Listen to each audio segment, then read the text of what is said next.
it was going to be busy, crowded. So let's do it. Good luck. 2 minutes early. they're excited.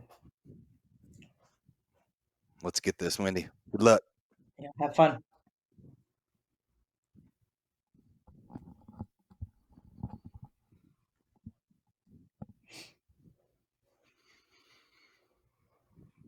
You called it. You saw that ref. She was ready.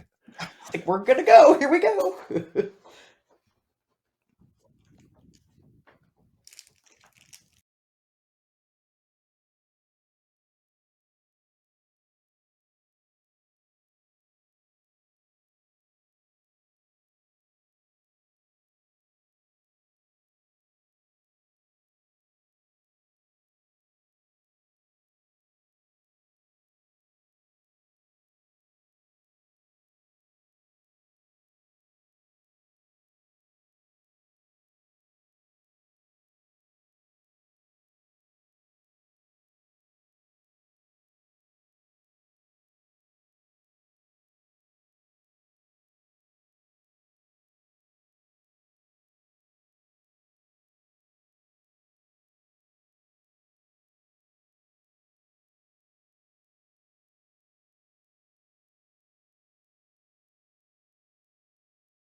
Welcome to the 2024 USA Club Rugby 15s National Championships, coming to you live from Round Rock, Texas, just north of Austin, Texas, at the Round Rock Multipurpose Complex.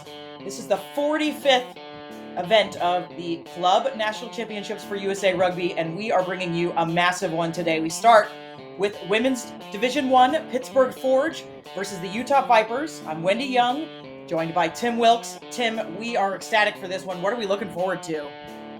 Yeah, you got the Utah Vipers coming in hot. They just secured their victory just a couple of weeks ago over the Sharks' 45-5 victory.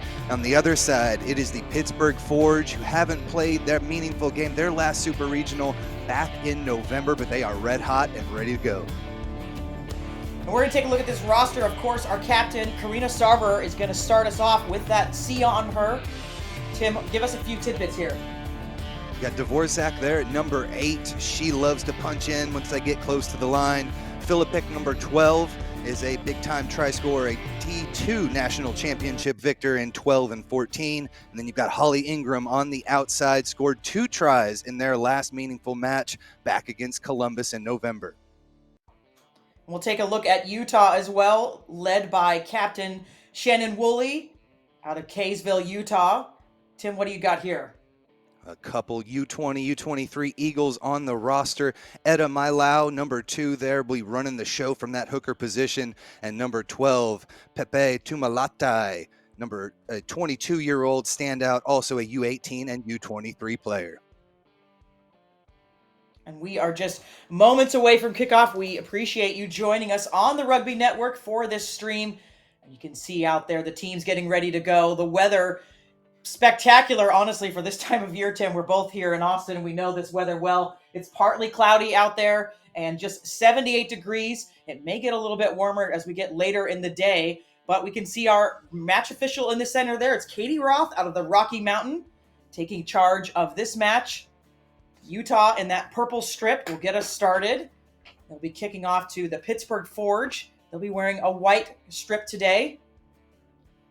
And there we go. So we welcome you again to the 2024 USA Club Rugby National Championships Women's Division 1. Pittsburgh going to work out of their own end. And these teams to get to this Final Four. So, of course, there is another Women's Division I match kicking off at 2 o'clock between Nova and the defending champions, San Diego Surfers. On the other field, we will get possibly some updates for you on that game as that one gets going. Good turnover there by Utah. They're in the tear now. They are very dangerous on transition ball, and we're getting an early look at them crossing into that 22-meter line. That is the fullback, Dallas McKee, and Utah looking dangerous early, 30 seconds into this match. Now around to the middle. Pittsburgh trying to stop this woman, but will they? Going to the line, defend the touchdown, an early score for Utah. What a huge punch in there for the first 5 points. A big-time poach. They were able to take it away from Pittsburgh there at the 22-meter line. And a beautiful rumbling run through the center of the pitch with authority gets the Vipers on the board first. Yeah, and it's one of their forwards going through the line there. Couldn't quite see the jersey number with the beautiful mane of hair that she has. But wow, what a start by Utah. They did this. You mentioned it a little bit, Tim. They did this at the Gulf Coast Super Regional. They beat out Houston Sharks to get there, and they were, dropping points from everywhere. But they do love to score from transition ball as we wait for this conversion. So Pittsburgh's going to have to find a way to stop this physical, strong side. Yeah, it was a 29-0 lead at the half, so they can strike quickly here in the first half of these matches. But as I was saying at the top of this before we got exciting, that is exciting itself off the crossbar and the post there. Doesn't look like we're going to get a whistle on that. But as I was saying at the top of the hour before we got the excitement of the score already, this is a big tournament. Teams have had to work all season to get here. In fact, there's 28 Women's Division I teams. So to get down to 4 teams from that, teams have played all fall, all spring to get here.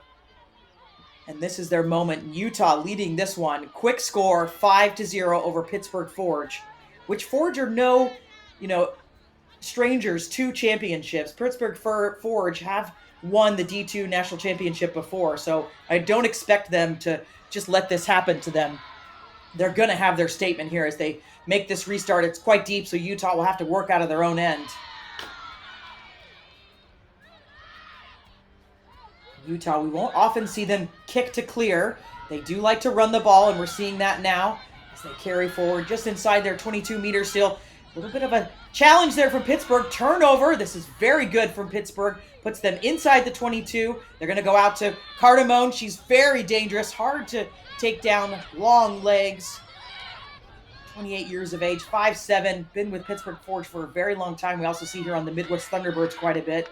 As now Forge get back to work with their forwards and then out to the backs. Philippek with a carry. Good offload there to the flanker. Inside the 22-meter line they go again. They do have support to the outside. There's a bit of space. The flanker, what an offload there. A dummy almost as she keeps it in her hands. Ingram with it now. We saw her score several tries at her super regional to get her team here. And now getting inside that 22-meter line again. Utah Vipers in that purple jersey having to defend. Good support there by the Forge. Go from the base.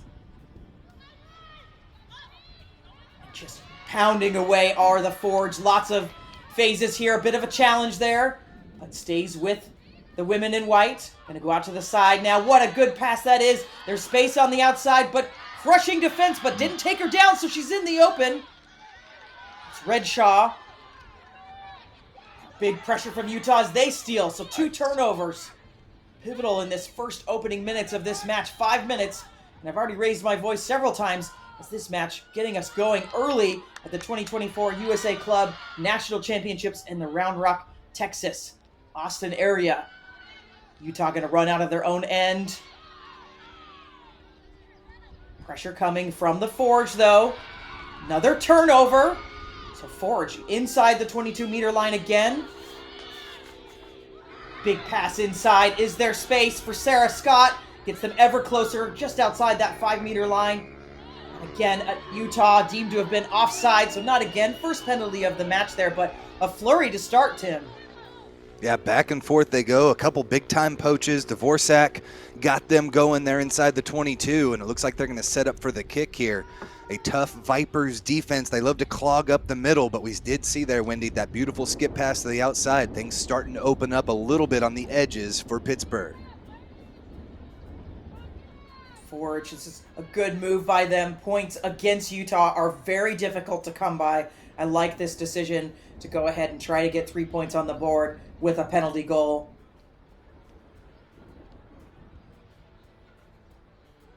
I'll just try Very to cut little into that wind. deficit. Sorry, Tim, go ahead.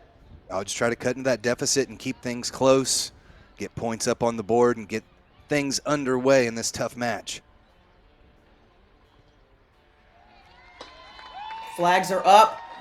So Vipers 5. Pittsburgh cut that a bit, like Tim was saying, to 5-3. You can see those flags now. As I was going to say, not too much wind down there, so it's an absolutely beautiful weather. It may feel warm to some of those teams we're coming in from a little bit later today that aren't quite as warm as we are here in Austin, Texas, but an absolutely beautiful shot of the Round Rock Multipurpose Complex. As we can see, the penalty goal kicker there, Mackenzie Cardamone, scoring that one out of Honesdale, Pennsylvania.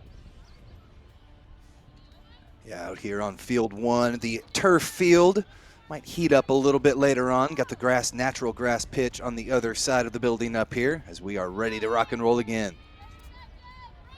It's a nice high restart with some hang time. Be familiar to our gridiron watchers. Again, another steal, Utah. They're so dangerous at the breakdown. They love to get in there. They're very, very physical. You can see that again here. And they're going to work this out to that left side. This is how they scored their first try was transition ball, the steal, and then being able to work from it. A little bit of space on the outside there. Good hands to rein that one in. Now it's a little bit of a mishandle, but still with the Vipers. Great support there to keep the attack alive. They love that 5-meter channel. The dummy for days. Now the beautiful offload over the head.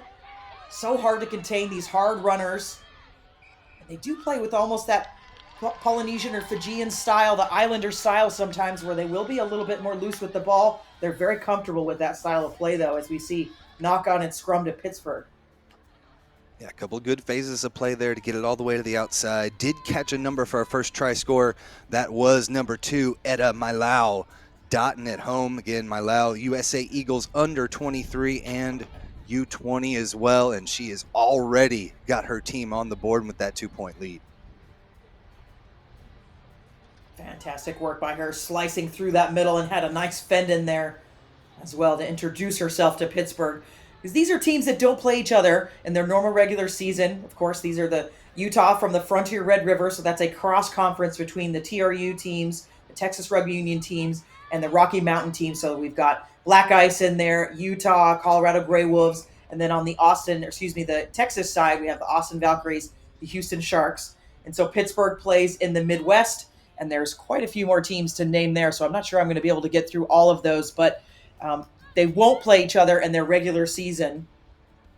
And so this is the first time that they're seeing each other at this stage, and the first time ever in the Final Four that these teams have met. So unfamiliar territory as we see this scrum reset. Katie Roth, our match official, Johnny on the spot with that.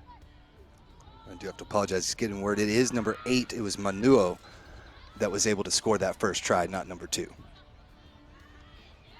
Thank you for that clarification. Sideline reporters, and of course we've got the support of Next Level Rugby down there on the field that can help us up in the booth. So we appreciate all that intel. Now Utah working again side to side a bit here. Need to get a little bit more direct running. That's better by the winger. Support. Pittsburgh's going to look for a counter ruck here. This is good work by them. It might be a match of turnovers here. Who can last with this frenzied pace as Utah now looking for their own coach here. A little bit of a knock on there, but ball security, Tim, going to be really, really important in this match. Yeah, I'd say each team probably has at least 3 poaches already in this match, just 10 minutes underway. So the turnovers and the ball possession is going to be the most important thing, trying to retain that, having nice, solid rucks, being able to get in there quickly. Support is the name of the game, and that time it was the Forge that had enough numbers here on the near side to push their way through and get the turnover ball.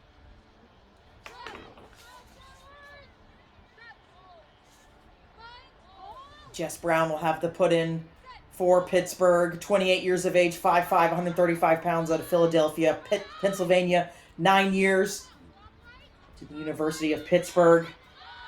and is a Midwest Thunderbird. You'll hear a lot of talk about the Midwest Thunderbirds. That's an all-star team out of the Midwest. There's a little bit of a messy ball there. Utah's going to pick this up, but it is an all-star program that has been put together by their union and has done very well. So you'll see lots of Thunderbirds on these rosters as we talk about them today. Utah outside that 5-meter line, now crossing the line, getting ever closer to possibly their second score. They do, of course, lead this one 5-3. 10 minutes gone already in this first half, and it has flown by as we're going to see a penalty here against the Forge. Yeah, just a little too quick to come up across that line, offsides. Utah's going to go quickly. It's the scrum half. Toki, a little bit isolated though, so Pittsburgh in there, and the steal. She's calling for support as Utah now trying to get the poach there, but yes, very good penalty there. Could go with either not releasing or off their feet. Patsy Ford, the 32-year-old, was able to get her mitts on that one and stole that poach away.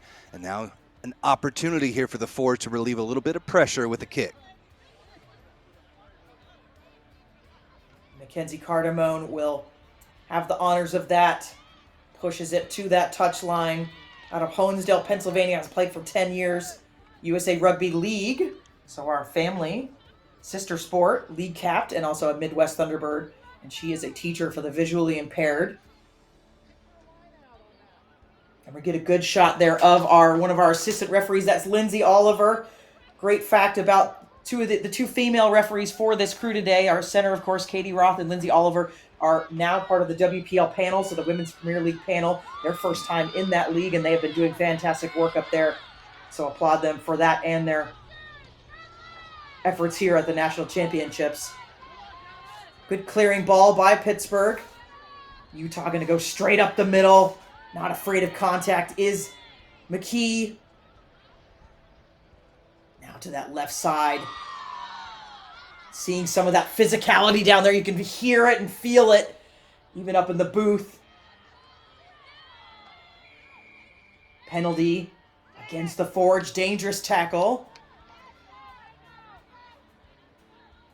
Yeah, Laura Matway, number 11, getting involved on the defensive end there, but some strong, hard running, causing some difficult situations on the defensive end there for Pittsburgh.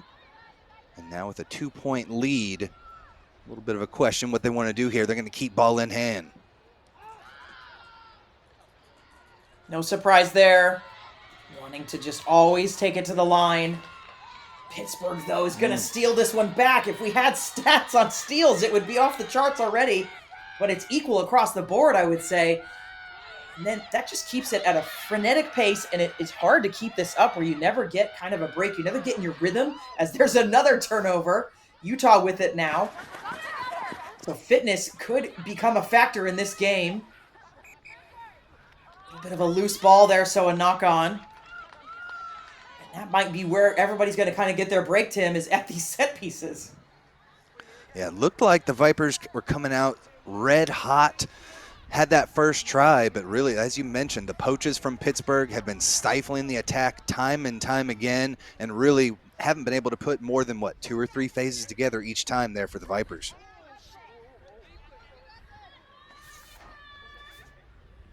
And when looking at this Utah roster, we do have a 19-year-old, the youngest player, Kayla Malisi, playing in that number 4 position, so that lock position. So love seeing some of these younger players. There are a couple of 21-year-olds, 22-year-olds, but 19. We do have a reserve player that if she comes on, she'll be their second 19-year-old. Big drive there from Utah, putting Forge under a lot of pressure, but able to get it out of the back is the 8-man Jackson, wearing the number 6, but playing in the 8th position. And another knock-on, so maybe some of that pressure coming together. Wendy, that's 2 huge scrums in a row there for the Vipers. Both times Pittsburgh was able to get it out, but huge shoves. This Viper squad going 290, 220, 230 across the front row. And so far they have looked outstanding with those scrums. And watching some of their previous matches, be careful with these set pieces. They love to get wide, and they are extremely potent coming out of the scrums. We'll get another shot here. This time it'll be Utah, so we may not get to see that drive as much. They might control it a little bit more. Now a little bit of a push from Forge, but there is that stable platform Now they're going to go with the backs. A little bit of trickery there. Switch in the centers. Ends up into the hands of Nez. Go to that right side again. They do have some numbers, some space out here. The winger going to get it to McKee again.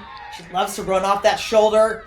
Good fend from her to break some space. Inside the 5-meter line is Utah. But Pittsburgh, have they stolen this? Yeah. They have, and the penalty. So isolated ball carrier again.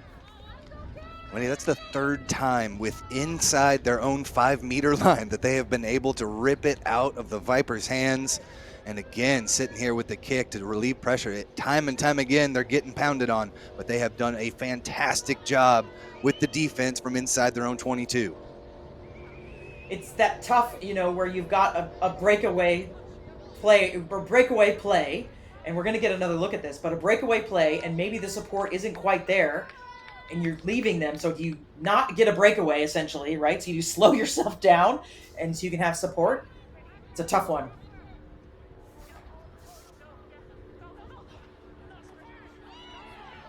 Forge, good line out there. We'll have a maul. Not too well contended by Utah. Was that brought down? A little bit of collapsing the maul possibly there. See if it's picked up by the match official crew.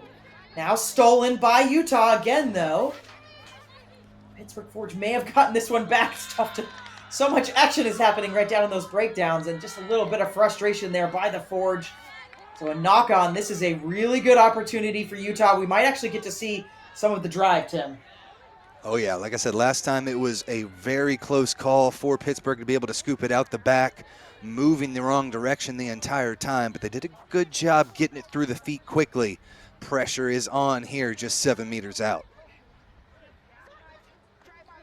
And we have seen Amana'o wearing that 8 jersey score 1 try today. There is a bit of space on the right, so they have lots of options at this scrum.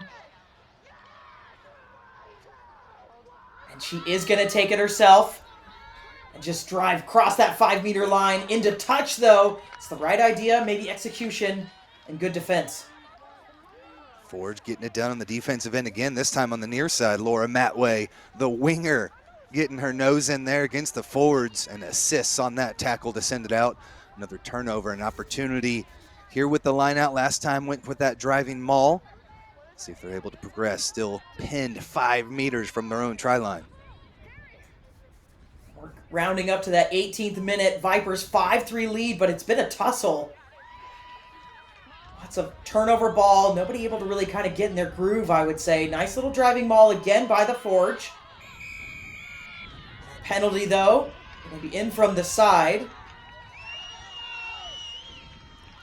Yeah, as they started to move, you could see the purple jerseys just trying to pull it apart, and definitely did not come straight through the middle, pulling at it there from the side.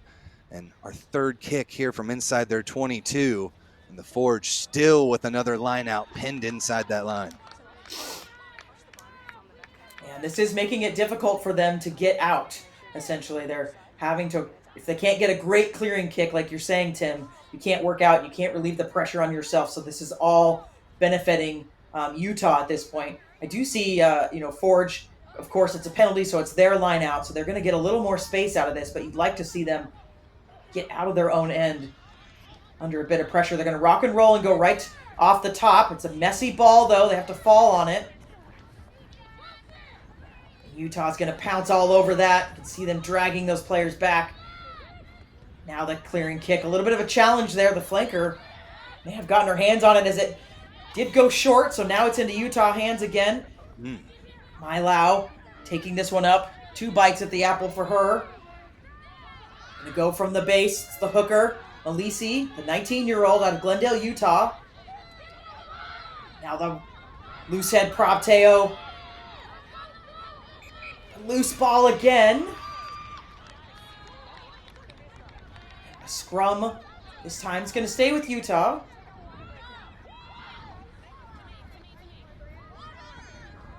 We're going to go to a water break, but let's take another look at this, Tim.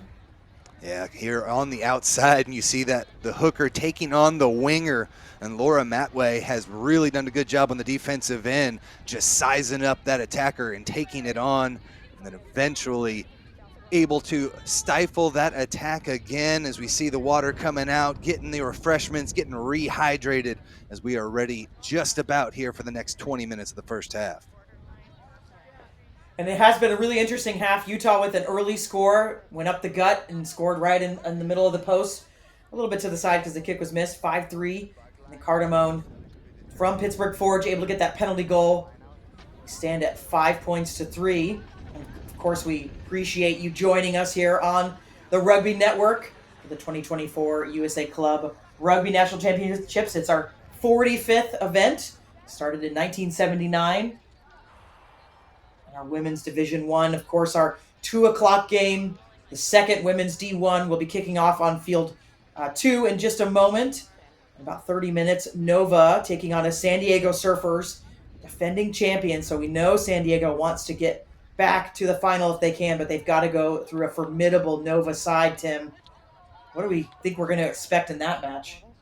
Yeah, it should be an excellent one. You've got stars on both sides of the pitch, and really a Nova side that with a couple of losses in league play, season didn't go exactly as they were hoping for, but 2 victories against opponents that they fell to earlier in the year. They're in the super regional, able to punch their ticket. So a resilient side. They're going to need to be taking on a tough Belmont Shore squad. Absolutely, and that also our Nova men are facing off. So Nova men and women are here. So Tim and I will have that game at 3 o'clock. We'll switch seats. We'll have the Nova men versus Belmont Shore men in our first men's D1 match of the day as well. So the water breaks critical for these teams. As you can see, that sun is coming out, so the temperature heating up here in Austin, Texas, 78 degrees. But once that cloud cover burns off, I can see that it is definitely burning off. It is going to get spicy down on that field. But Utah, big opportunity for them here. Scrum on the 5-meter line. And it's stable. They're going to go out the back this time to the left. Use those backs. A little bit of a shooter in the line. So now it's winger on winger. It's a good run there by Melee, excuse me. And now to the right side. Big shove there. Bouncing defenders off. It's that winger again. She's not afraid to put her body in front of anybody as the prop that ticks this one up. Teo very close to that line. Utah has been here for the last few minutes. See if they can finally punch this one in. It's looking better from the hooker. She goes short with it. Does she touch it down? It looks like she has. Edda Malau with the score for Utah, extending the line. Malau most recently, therefore, we got to see her, Wendy, back at the Freetail Sevens in 2023, playing for HEB, and she has been a standout as we see here. The pick and drives, got them close, bringing it all the way around the corner. The forwards love the offloads, getting involved in the back line, and we'll see just how potent they can be, punching it in. Second try of the match. Out of Magna, Utah, 28 years of age, 5'3", 220, has played for 13 years, including starting in high school. And her resume, almost too long to go over there, but we will have an injury break, so we'll go ahead and take a look at it. We'll start with USA Eagles under-20s and under-23s.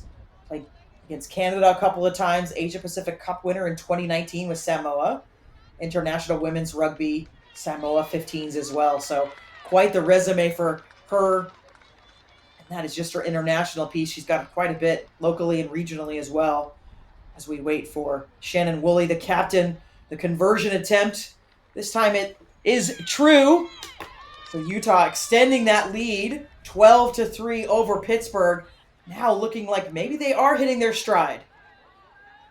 Yeah, last time Malau was here at the Round Rock Multipurpose Sports Complex. Again, she was able to come away with that Freetail Sevens championship. So she loves it here in Round Rock, and right now she's got her team on top, 12-3, 2 big-time tries. The Forge able to pound their way in off the last kickoff, got a poach, and got that penalty. But other than that, Wendy, they have not been able to push through their own half of the pitch. You're right, Tim. It's been a little bit of ball lacking for Pittsburgh. They can steal it, but they're not able to keep it very long. Teams. And we are hearing that there is a blood sub for number 13. We'll just get you which team it is real quick here.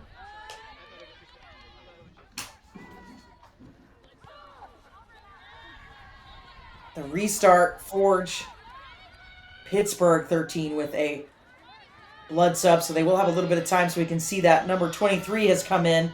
Maddie Hoff can have a little bit of fresh legs for Pittsburgh, see if she can make a difference. Utah working out of their own end of the pitch. 12-3, so the score line just being extended a bit there with that last try. They were camped out inside Pittsburgh's own end for quite a bit. Pittsburgh may have stolen this one, though. It's another great poach. And they're going to get to work. Cardamone, very good footwork from her. Able to get back up, not held in the tackle, and keep going. Really first attacking moments here for the Forge. They've been having to work out of their own end for most of the first half. He picked up by the hooker. Andrews. Now Utah stolen it again, though.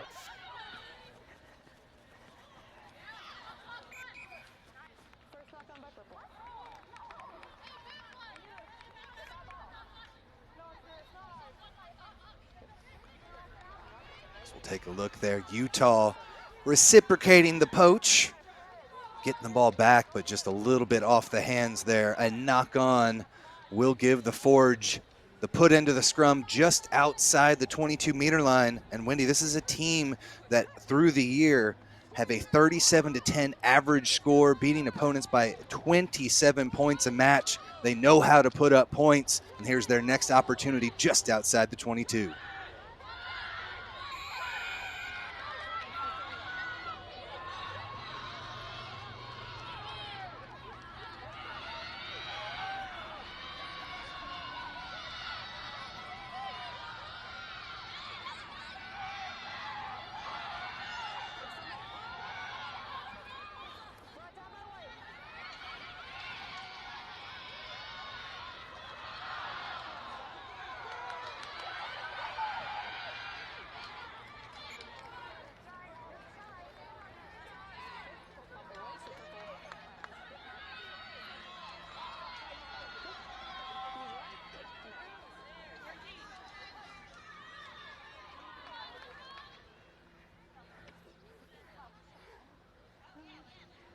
Inside the 22.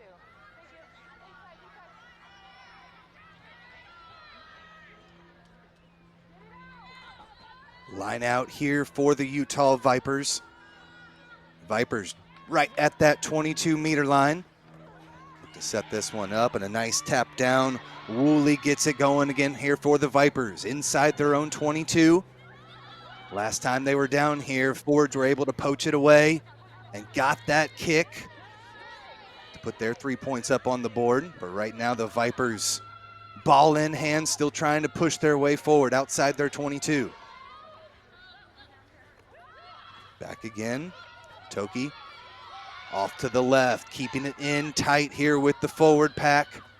Spinning out to the near side, looking for some space. Over the 22-meter line they come. To the outside, Frazier.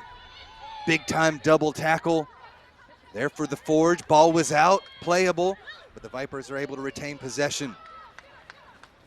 Passes all the way back to the center of the pitch. Numbers on the outside, but they bobble it forward. The Forge, heavy pressure pays off again. Over the 22-meter line they come.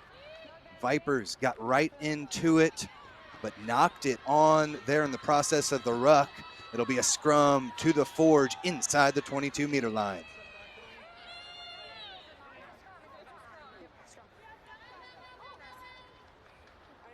Second look here on the outside. Run there from Frazier, but again, 3 white jerseys pinballing her around there on the near side. 12 minutes left to play here in the first half of action. Utah Vipers on top, 12-3. Put in here for Jess Brown. Played for Pitt University. So many local players here for this Pittsburgh squad. Nice pick there off the right-hand side, but a little bit sloppy there. Sarver with the offload, couldn't get it to hand.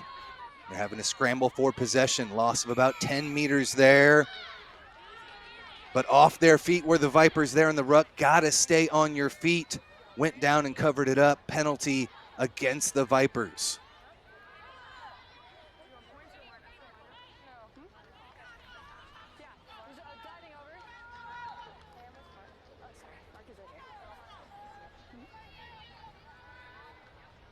Kinsey Cardamone, 28-year-old out of Pitt, sends this one close to the line, but does not go all the way out into touch. Knocked forward, so it gets the job done and will set up a scrum, I believe, here. Double checking with our referee there on the far side, Enrique Alvarez. Alvarez out of the Minnesota area, was right there to help with the call. Again, another opportunity for Pittsburgh.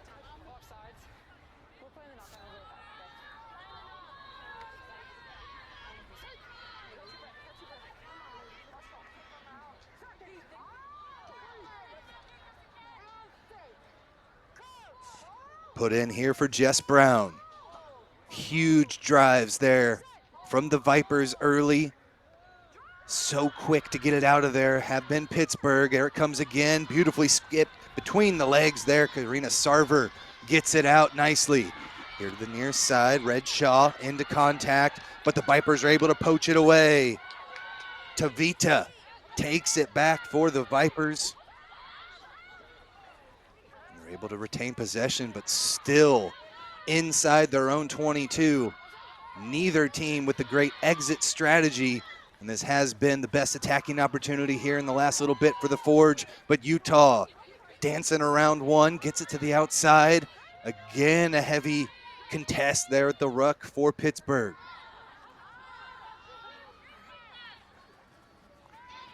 Appreciate that, Tim. Just having a little bit of technical difficulty on my side. You did a great job pinch hitting for me. Utah going to get back to the action here. It's just been a frenetic start to this 30 minutes of this match, as we can see Pittsburgh falling on that one, but ending up in Utah's hands, and it's in the Danger Woman's hands. It's McKee again offloading, keep the attack alive, but that's going to be a dangerous tackle. They're off to the races again. Utah feeling it, the momentum swing in their direction. Slow ball there. Toki going to keep it going, though, from that scrum half position. Out of the outside, it's a little bit of scramble defense from Pittsburgh. Loose ball. Picked up by Malisi. Pittsburgh jumping all over this.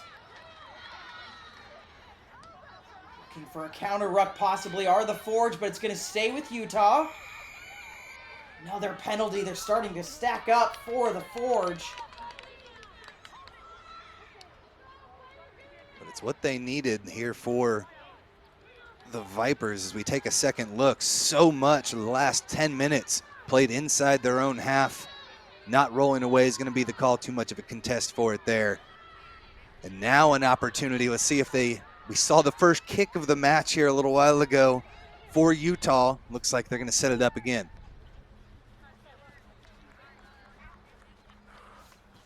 This is a good spot for them to start from at this line out.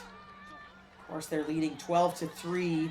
But as we've seen through their season, they score often. They're hard to stop. Of course, the Forge, to get here,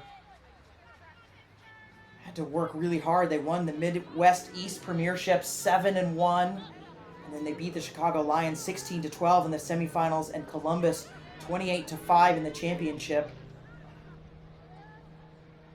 So we're not expecting the Forge to just roll over, as they say. Utah with possession.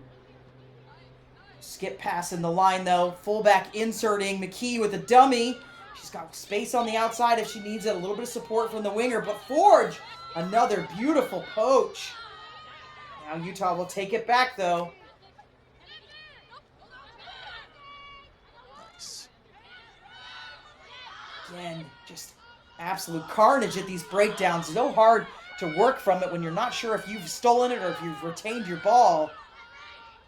Definitely be something both coaches will probably speak to their sides about at halftime, is just keep the ball. We've got to have support. We've got to keep the ball and try to work from it. We've got advantage here to Utah. My Lau, big hit from her. They come back, second penalty there by Katie Roth. Time off. Gonna see a chat here. So maybe too many penalties for Forge as the captain comes over. Arena Sarver.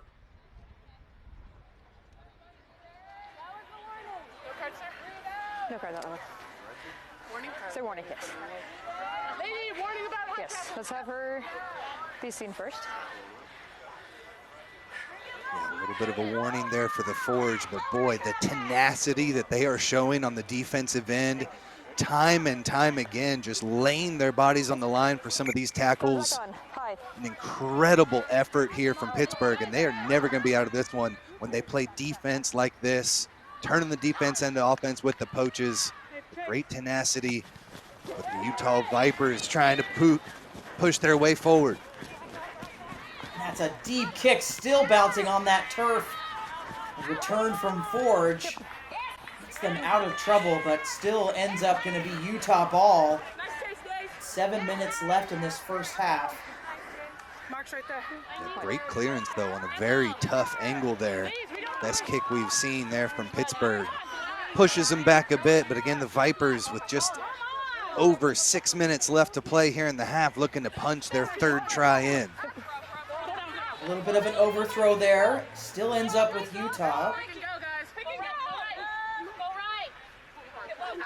Setting up a pick and go here, getting a little bit of space. What a push through that is. Teo wearing that number 1. Just showing brute force. Go out to the backs now. Blocker ball. Just straight down, a little bit unlucky there by Frazier. Out of Bountiful, Utah. Only played for 2 years, but is one of 2 USA under 18 and under 23. One of 2 USA junior national team Eagles. Yeah, Utah kept it in tight there. Were able to have a few phases. The ball security getting a little bit better, but then another turnover just off of the knock-on. About 5 minutes left to play, and it was the one thing that they worked hardest on earlier this year was the fitness. They knew that was their weakness coming into this season, and so they worked on it a lot, but only 4 subs here for the Utah Vipers. Let's see if that plays into this match later. It absolutely could. That second half, 60th minute, is going to be critical. So you can see Forge with the ball in, Brown feeding it, going to pick it off the base there. Flanker taking that one.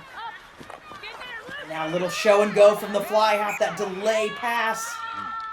Just another knock on, and Utah celebrating because they know this gives them another advantageous scrum. The big hits all over the pitch here, Wendy. Both teams getting into the action and laying the boom. And we'll take another look here. The run in, but just a bit of a knock on there. Through the ruck, and still both teams really have struggled to clear their lines and to flip the pitch, and right now it's Utah again, been down here for about 5 minutes, still looking for the next try. Yeah, they've definitely won the territory game, and I think now they're creeping up on the possession. That's a beautiful floating ball, and of course commentators curse as soon as I mention possession. Pittsburgh's going to try to steal this, but territory check for Utah, and they're working on that possession as they really seem to have gotten the continuity together and able to keep their attack going in the way that they want to. Mailau again. Offloading now. Now she'll come and support her own ball. Just that airplane kind of flying over it there. Yeah, great aggressiveness there, but as you mentioned, flying in off her feet. Kick to touch. Pittsburgh Forge looking to get out of their own end still. Off of the scrum, that pop pass right there, but just floating a bit to the outside was the carrier. Couldn't quite hang on to it. I think that was Tavita coming around. And just the set pieces just not coming to fruition as clean as we saw them last time when they played the Sharks, Wendy. But you see the potential there. Yeah, I really think this is going to be, halftime's going to be critical for both of these sides. I think they'll take a moment just to go back and reassess as we see a penalty here. And it's going to be who comes out of it. Utah going quick. Who comes out of it with the plan and gets it together in the second half. And right now it's looking all Utah. It's a beautiful step there by the scrum half. Toki driving it across, getting them ever closer, about 10 meters out from the try line. Everybody does everything on this Utah team. Malisi, now she's offload. Basketball pass there. Oh, what beautiful hands to the fly half. Now it's 4 on nobody. They can get it to the hands. There it is to the winger. For good cover tackle there. McKee on the short line across, but does she touch it down? Looks like she has. Dallas McKee, fullback, scoring for Utah as they extend their lead.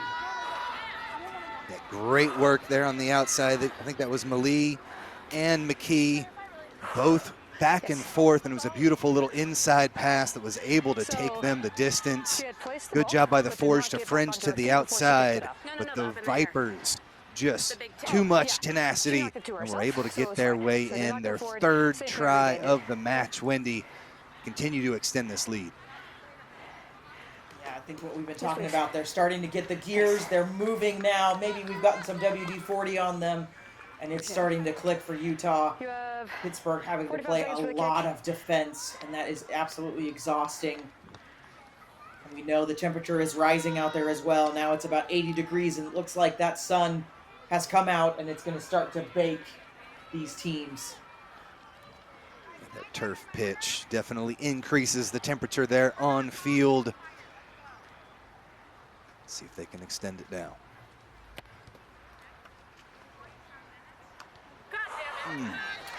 Dinks it off the post, so we'll keep that score 17-3 as we can see Dallas McKee out of St. George, Utah, 13 years of rugby, attended the Utah Tech University and went to Snow Canyon High School, 30 years of age, 5'7", 155 pounds. You know, looking across this roster, pretty young, mostly in their 20s. And this team, you know, they've got a lot to prove. They've been in this Red River Frontier kind of cross-league conference for the last couple of years and been second place for a few years, lost out to the Grey Wolves, but now have able to come here to the Final Four and are putting their stamp on this one. And, you know, we've still got plenty of rugby to go, but could they be the team that's going to face the defending champions in the San Diego Surfers? Early prediction, hot take. Utah here going to keep us going. About a minute left, minute 15 seconds left to go. See if Forge can keep them out as they're getting those gears churning now. Big pass to the outside. Picked up by the winger, Malie.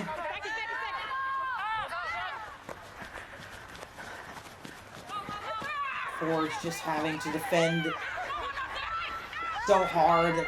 Utah just running straight to the line. So difficult to defend. A little tiny knock on there, so Forge will not get another moment here. Utah, halftime, going into this one with a strong lead, 17-3. Yeah, Wendy, great first half. Both these squads ready to go. The Forge strong on the defensive end, but just too much potent offense coming at them from the Vipers. We see here a couple more tries, 3 on the day, pounding it inside with multiple forwards, and then they love to spin it out the side, sucking everybody in, and plenty of players there on the outside. And we see this outside combination, 14-15, working to perfection. Beautiful offload, third try of the match in the books, and it's all Vipers here in the first half. They have put their stamp on this one. Utah 17, Pittsburgh 3. We're going to step away, but we'll be back with this second half in a bit. You're watching on the Rugby Network. It's a development platform that helps rugby clubs create and sell their on-field, training, and supporters gear. We work with clubs of all sizes, from grassroots to professional, and help them generate revenue to support their continuous development. Attention all rugby fans. World Rugby Shop is your one-stop shop for all your rugby gear needs. Whether you're a seasoned player or just starting out, World Rugby Shop offers an extensive selection of top-quality gear and apparel to elevate your game. From jerseys and shorts to boots and accessories, we've got you covered. Visit us today to see why World Rugby Shop is your ultimate destination for everything rugby. Gear up today.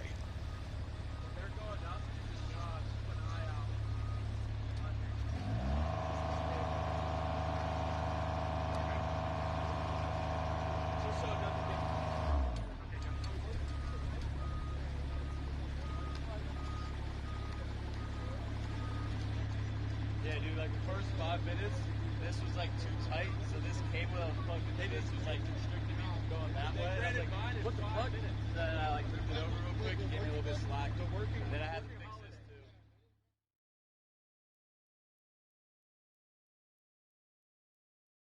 too. A message from the rugby universe. America, get in the game! It's time the sleeping giant of rugby got off the sideline and into the action. But like all big jobs, you'll need the right tools. Go to worldrugbyshop.com for boots, jerseys, shorts, and scrum caps. Everything you'll need to rock and roll. Get the right kit for playing and training, plus the finest selection of official supporters gear from around the globe. worldrugbyshop.com, America's home for rugby.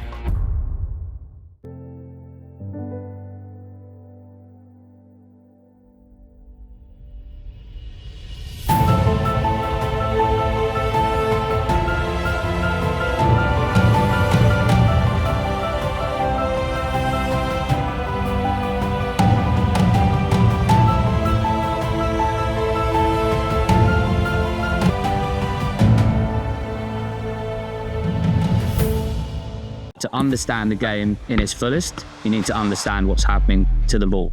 Gilbert is synonymous with every major event that's happened in our sport. The ball is a conductor of the orchestra. We put a tiny microchip inside the ball. We're getting location information from the ball, speed, spin, distance, trajectory, hang time. The technology and the innovation behind this ball is truly a game changer.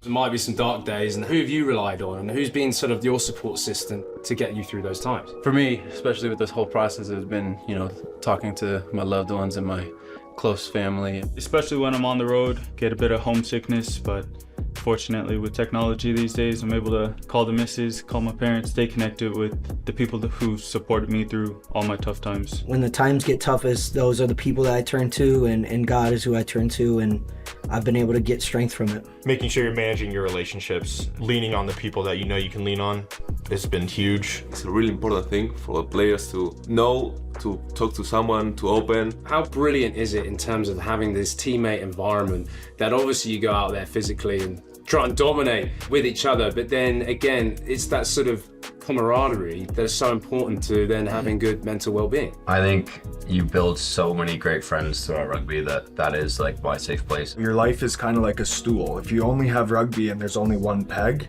it's easy to topple over. Yeah. But once you have multiple pegs, you have your family, you have a mental health lead, you have those resources, and you have more stability, you're not going to topple over. And that's something that I really take with me everywhere I go.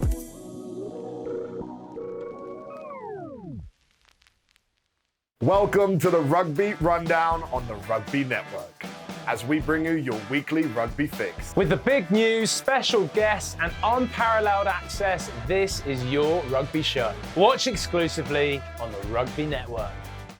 Let's get ready. Major League Rugby is now. This is the moment we waited for. Everything you want is right here. We gon' give them what they came for. We gon' take it up from last year. The Rugby Network is giving you all the free MLR content you want, live and on demand. Never miss a hit, never miss a try, never miss your team. MLR on TRN. Never miss a match. Rugby is a sport where teamwork truly makes the difference. In alignment with the values of rugby, Globant and Major League Rugby join forces in a powerful innovation scrum that aims to elevate the sport using the latest technologies. We are already co-creating digital solutions to impact the game, the fans, and the global community in a sustainable way. When technology meets passion, the unthinkable happens. Globant, technology that dares to delight.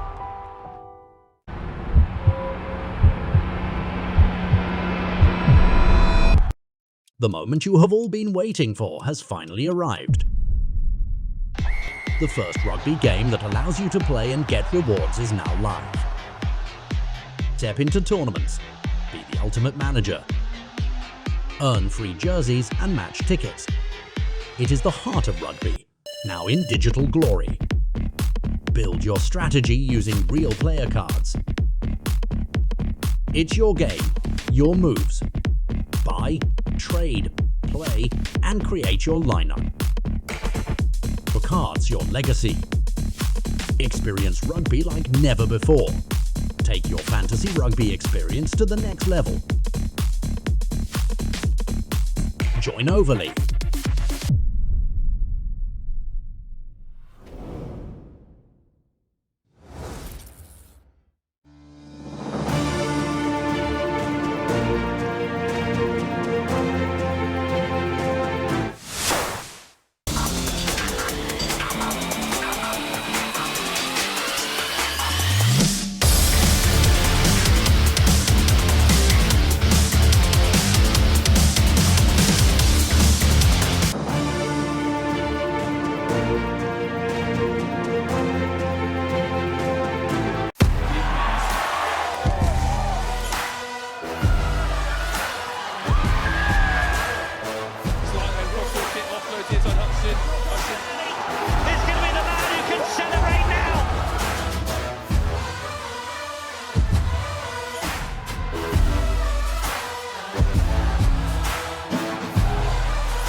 It's time to hit.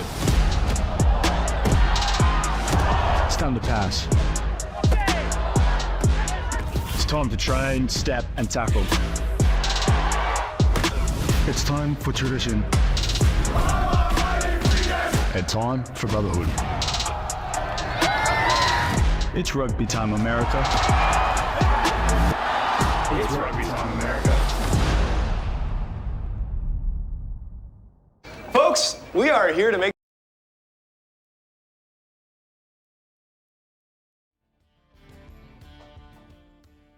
Welcome back to the 2024 USA Club Rugby 15's National Championships. We are, of course, at halftime of our first match of the day, Women's Division 1, Utah leading 17-3. Tim, take us through some of the action.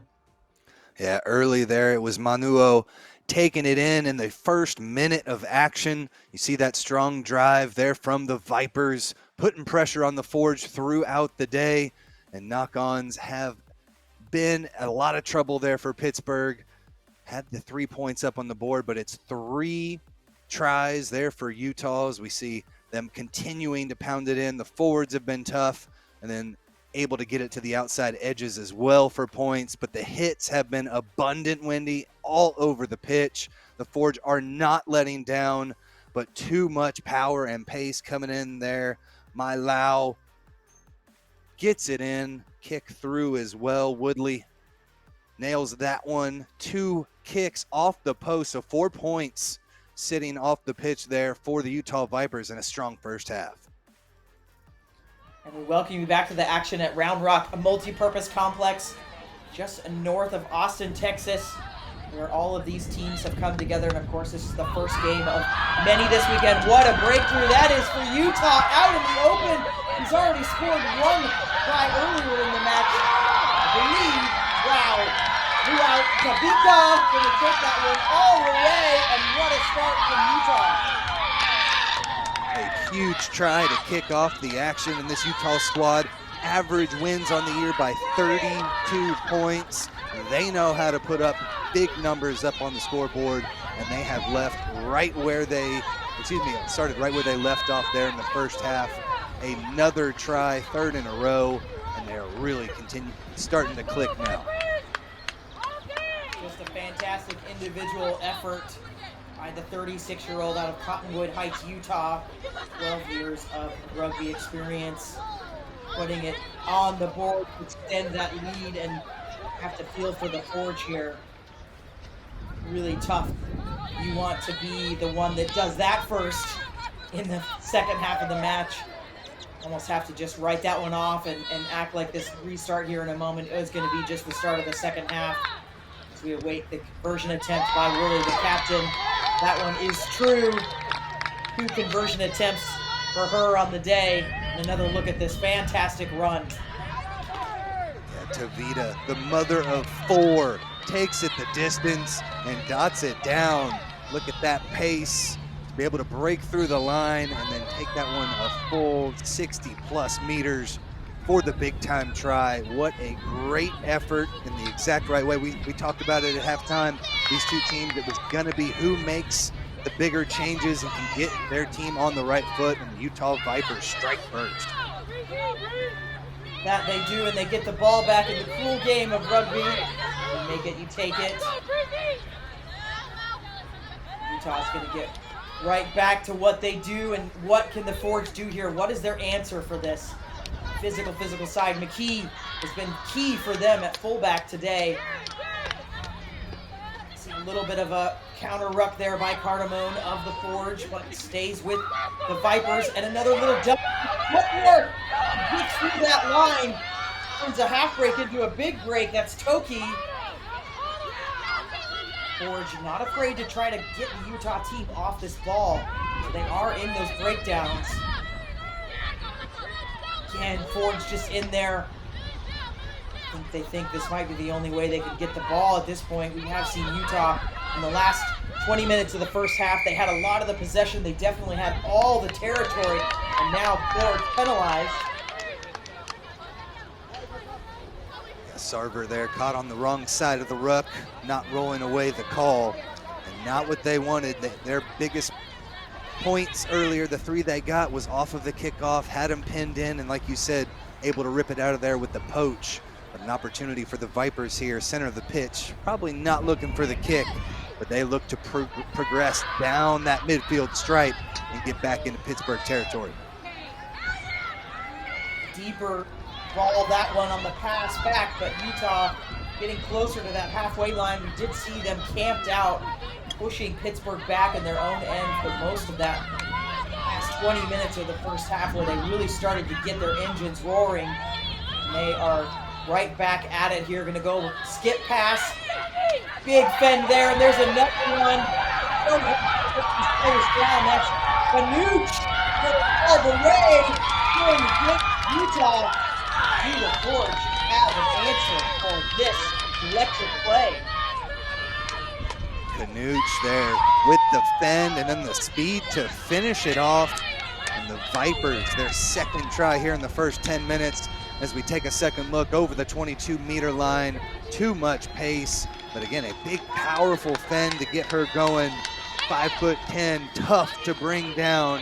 And they're able to stroll all the way in for the try. Sandy Canuch takes a bow as they extend the lead again. Second try of the half.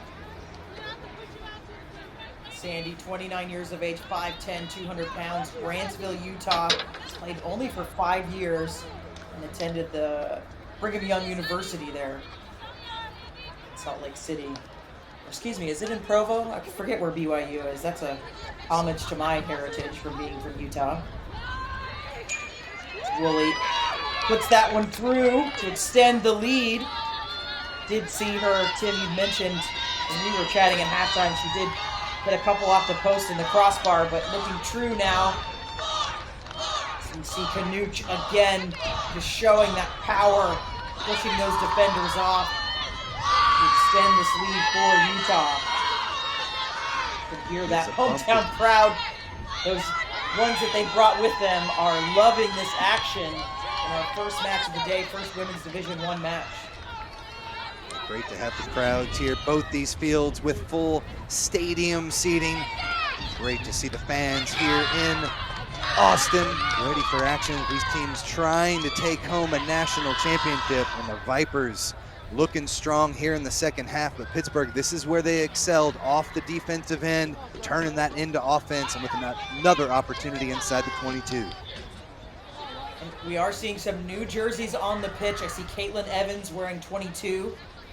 Some fresh legs, 8 years. She's the 2024 Midwest Player of the Year.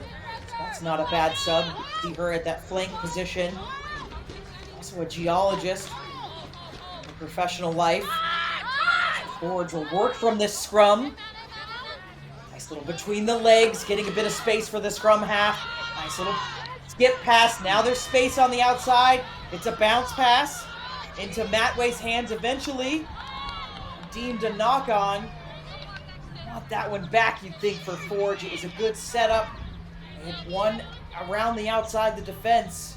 What else do they need to do here, Tim? Yeah, it was close. That pass just a little low. It's those final little touches that have not fallen into place so far here for Pittsburgh, as we get to see again that one just off in front there from Matway. Matway's had an incredible match on the defensive end. Her ferocity getting into every tackle has been great, and really the one person that we haven't really called at all, Holly Ingram, number 14 on the other wing, had 2 tries for the Forge back in their Northern Super Regional, but we have not seen the ball come to hand much to her. Right now, opportunity here from their own end. Bit of trickery in the middle there. Looks like Forge have read that well. Little inside-out loop. Now Utah going to go straight to the outside again. There's Ingram on the tackle. Forge have played a lot of defense in this game. It's absolutely exhausting stuff. As we can see Utah kind of just passing it around like it's a touch match out there. Very confident. Almost pushed into touch. Have the Forge stolen this?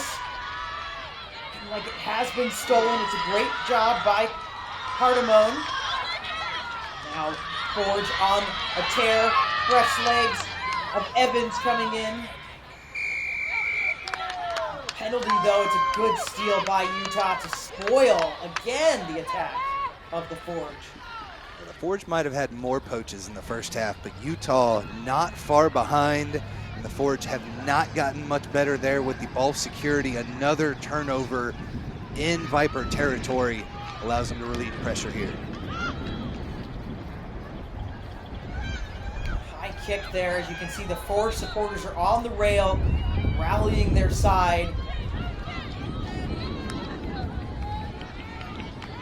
Tough battle for them. There's still plenty to go in this match, but a 31-3, a lot of points. And we know Utah gets going in the second half. It's really when they get their jazz together and start to put everything together. So the Forge are going to have to do something special here to stop this side. I do see we also have some fresh legs on for the Forge. Rebecca Lotito of Pocono, New York on the pitch wearing number 17. So perhaps some of these new reserves can make the difference here. Bit of a better defense there by the Forge, shutting down the outside opportunity for Utah. Trying to steal this one again. The Forge not afraid to get in those breakdowns and try to get their grubby paws on it. Utah, ball retention seeming to have resolved some of the problems they had in the first half, where it was turnover. We were seeing, it was hard to call, there was so much action. Now Utah looking like they've settled in to their attack. Small knock on there at the base of the ruck. Milau disagreeing with that one. Of course, we know the referee has a great seat, can see all the action. So again, another good opportunity here. The Forge, the center of the field, but pushed over to the left side of the field a bit. It's an open field here on the near side. See if they can get it out to Ingram. Number 14 on the edge. This defense has been tremendous from the Vipers. Not as much of a push on the last scrum. Let's see what they've got here. Pretty stable. They'll go from the base, the 8 picking. Now some forwards in the line. A bit of trickery there for the Forge. Have they made some room on the outside? Oh, that has got to be a dangerous tackle right across the shoulder. Tough one there, but Cardamone's going to go quickly. He's looking at Ingram. It goes to the inside, goes to some fresh legs. Another set of fresh legs there. Wittenberger on the pitch, making her presence known. Utah, though, stealing their cake again. These are the women in purple today. McKee looking to have a little bit of a kick there, and I think it went off of her own player's bottom. And so now we've got an offside situation. So Forge gonna go quick. Love this, right up the gut. One to beat. It's Philippek. We know she's dangerous. Now again, going to the left side. This is better from the Forge. Cardamone to the edge. She's gotta stay in bounds there. Oh goodness. But that is much better from the Forge. I'm liking the tempo, going quickly. It's what we want to see from them. Yeah, until you've got the hooker Edda Mailau slamming that door shut on the far side, not getting around that edge, she says, and sets up the Forge here, 5 meters out. Gonna have to still play some defense. It's a player down for the Vipers. And you mentioned it earlier, that heat starting to rise, the ground starting to get hot out there as that Texas sun really starting to bake the pitch. Yeah, I think that partly cloudy when we started the match is now gone, and it is definitely full sun as I look out the booth window, and it is beating down there, especially they're on the turf field, so we know that can raise the temperature there. Have to wonder how that's going to affect these teams, and then the rest of the slate of games that we've got coming.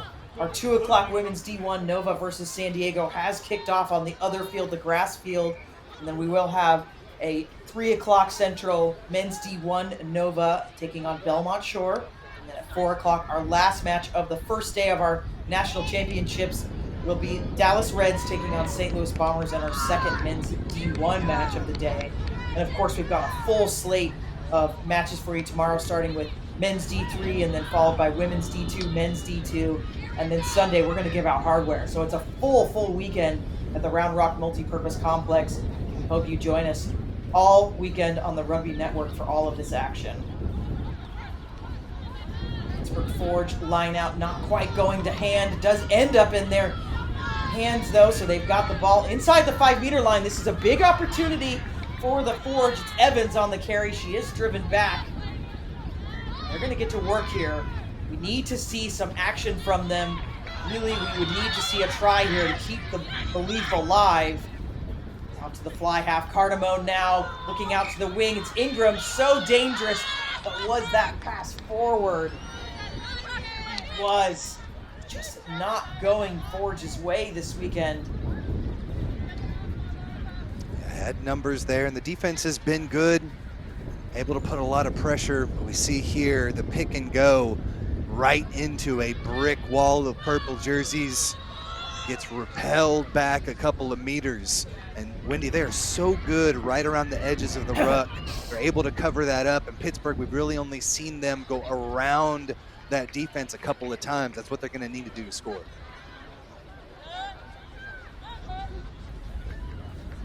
When we've got still time on the clock to do that, we can see these turnarounds. But Utah will, of course, want to spoil all of that. And that's a big push from the Forge. Was it legal? We'll see. Yes. Says referee Katie Roth. They're going to go quick again. They have to do this. They're almost in a do-or-die situation. Sarger with the carry. She's offloaded now. Out to the left. 2-on-1 opportunity. To the winger. Does a better job this time staying in is Matway. Now Utah, lots of space in front. It's Evans busting through the line. 3 meters out are the Forge. Now going to go tight ball with the forwards. It's into the captain's hands, Sarver. But Utah, the spoilers they are, stealing. And now the Forge back again, but done illegally. Pepe Tumalatai able to get her hands on it and rip it out of there. Great work for the Vipers under pressure, but again, repel Pittsburgh. No tries on the day, and what an incredible defensive stand. Take a look. Nice offload right before contact. Had the momentum. Looked like they were going to be able to take it in, but Toki stands tough. Wrangles her to deck. She's been outstanding today. And then a couple more tackles, able to get their hands on it. And that has been the name of the game. Really in the second half, the Poaches have increased there for the Vipers, and they have not given it away as much on the offensive end either. And I'm just, while we have this injury, I'm just peeking in on the other match, the women's D1 match on the other field. Nova is up over the Surfers 7-0. Looks like Nova's got the ball here. So that match has begun. Trying to bring you some updates as we can. You can see now back to our action, of course. Pittsburgh Forge player is up. We'll see if she's able to continue. You can see Coach Todd Fabeck, longtime Midwestern coach, legend out there, coaching alongside Libby Berg with the Midwest Thunderbirds. Looking like it will be the end of the shift there. Or I believe this is the captain, Karina Sarver, coming off wearing number 7. So a blow there to the Forge.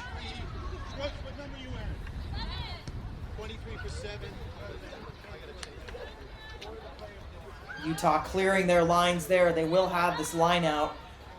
Clock ticking up to that 56-minute. Vipers well in control, 31-3. Only seeing the first score by Pittsburgh, a penalty goal early on in this game.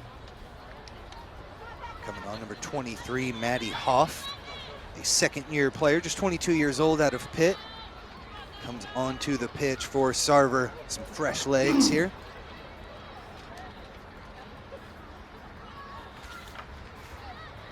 Milau with a big throw there in the line out. Utah's going to go just straight hands. Very dangerous, especially their back three, as we see the winger here with a bit of space and some pace. Getting around the outside. Can she be stopped? Cardamone on the tackle, but the offload into McKee. He's already scored one, keeps it alive. Beautiful bounce pass there. Utah, the coin just flipping their direction all day today. A bit of pressure from the Forge, though. They get the penalty. Good work at the breakdown. Strong effort on the defensive end to slow things down there. Got the penalty, but this huge run here from Daisy Malee, the 26-year-old, started playing lacrosse and has found her sport here with rugby. Beautiful offload to the fullback as well.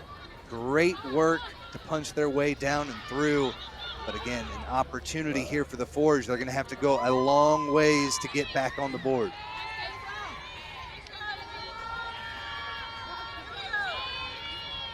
Few substitutions on for the Forge. Ashley Chips. Excuse me, I apologize. The rosters, they're wearing different numbers, so I apologize. Tashelle Johnson coming on wearing the number 3 jersey. And I believe I saw maybe a 19 coming on. We'll get some of those confirmations for you. Some of these fresh legs as the Forge look to their bench to see if they can be the difference makers. Yes, Riley Saunders is on wearing that 19 jersey. 24 years of age, 5'9", 140 pounds. Played at Quinnipiac. She's a therapist in her professional life. And also Amy Wynn on, 24 years of age. Harrisburg, Pittsburgh, physical therapist. So some fresh bodies on. Forge get the line out. Better from them. We have seen them struggle at their set piece. Replacement scrum half. Haggerty getting this out to the forward pocket. Cardamone coming into that 10 position, getting through a gap there that shouldn't have even been a gap. What a slice. Little kick there, seeing some space behind. Just getting a bit of territory there. Setting up for another attacking opportunity, and the Pittsburgh Forge just not being able to get on the same page here today. And Wendy, how much does the fact that they play their whole league schedule in October, November, they've played a couple of matches coming up to this, beat Metropolis, but just how difficult is it to really get your full form and pace of play back? I think it is tough, and Midwest has played that fall league for a really long time, and I know that they'll try to fill their schedule come spring. They'll go to tournaments, so the Forge will travel, they'll play friendlies, they'll try to build the schedule, but I just don't know that it's the same as league competition, where Utah has played a little bit in the fall and then has played a really strong fall season. They have a really big break because of the snow in Utah. Big break there by Utah, and I have to wonder if that's what we're seeing here, where they're not getting the action that Utah has gotten. They played 2 weeks ago in Austin, so they had a 2-week break and went to Austin, and now they're back again. So I think Utah firing on all cylinders, and it might be just the difference that you're pointing out, Tim. And now they're just outside the 22. That was a great pass there, a missed pass at the line. Now the ball starting to fly. The confidence is with the Vipers. And they're throwing that ball around just like they're in their backyard hanging about with their family. A little bit of pressure there from the Forge, though. They'll get a scrum.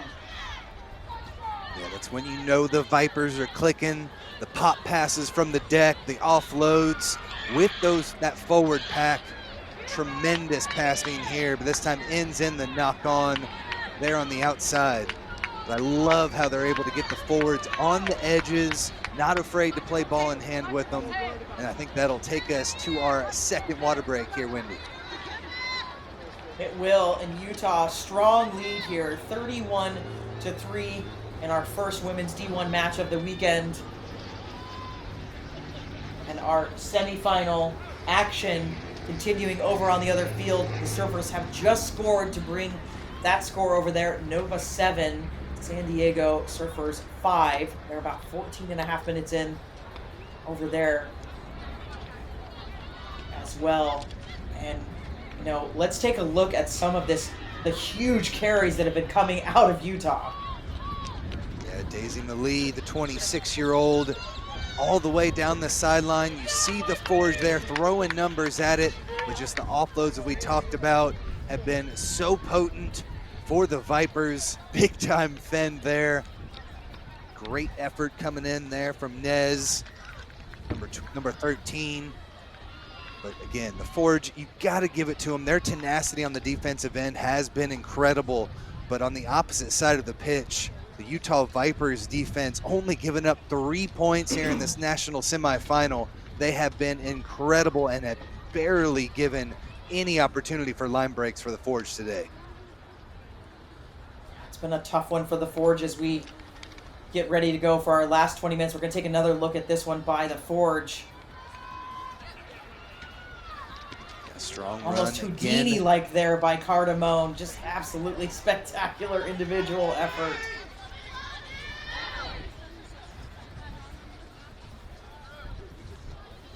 That's Mackenzie Cardamone, 28 years of age. I've had the pleasure of calling several of her Midwest Thunderbird games when they're down at the Mary Graham All-Stars, normally in Texas as well. And of course, that tournament will be taking place in the first weekend of December.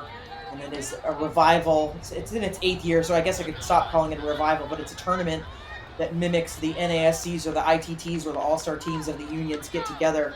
And Midwest, having won twice in the last 2 years, so they're the title holders. They'll be looking to defend that title come December, even if this match doesn't go their way.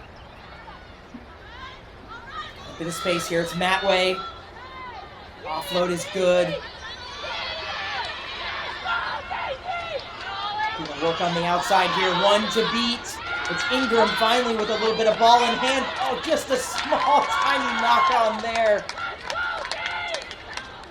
Just the frustrations continue for the Forge. And of course, they've been here before. They've won D2 national championships, so moving up a few years ago to this D1 competition, it's just a benefit to their whole club at all for them to be here at this D1 Final Four, and I think they can be really proud of the effort in their season to get here.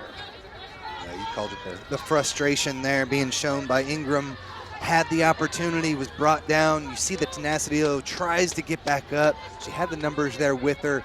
Might have done a little bit better to hold that one in and let the support arrive, but you can understand it. She hasn't gotten her hands on the ball much. She's trying to give everything she can for her squad, and right now it's just been all Vipers with about 20 minutes left to play.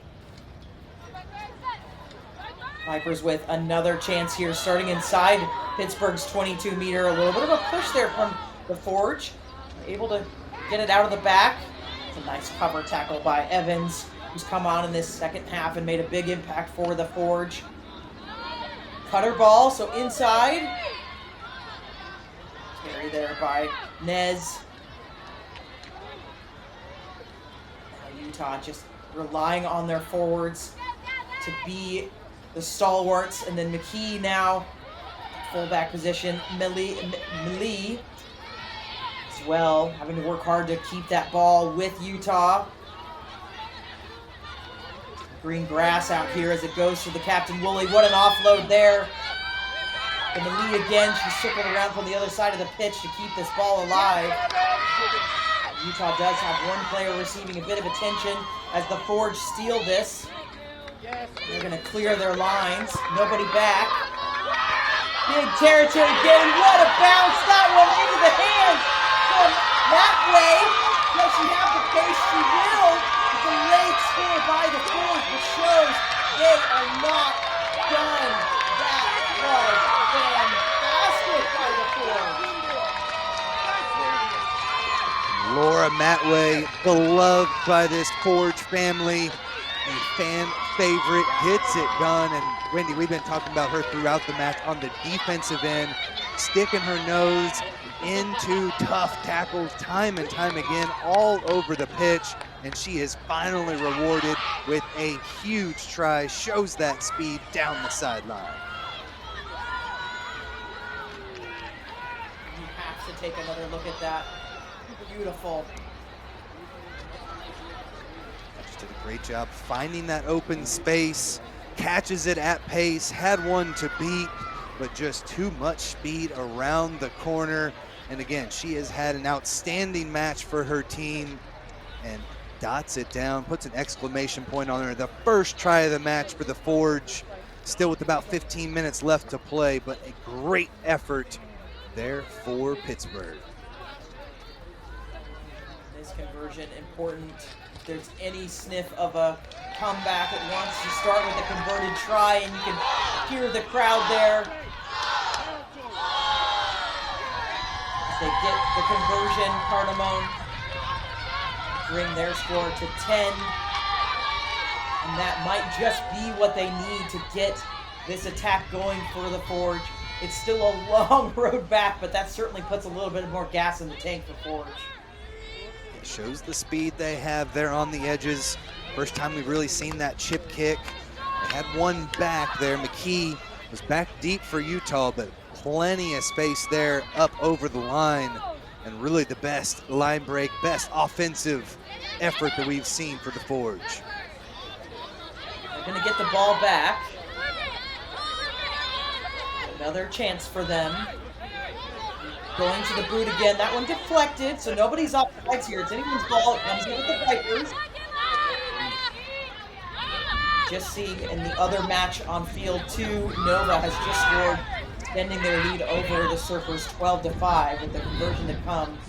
You can see Utah carrying here.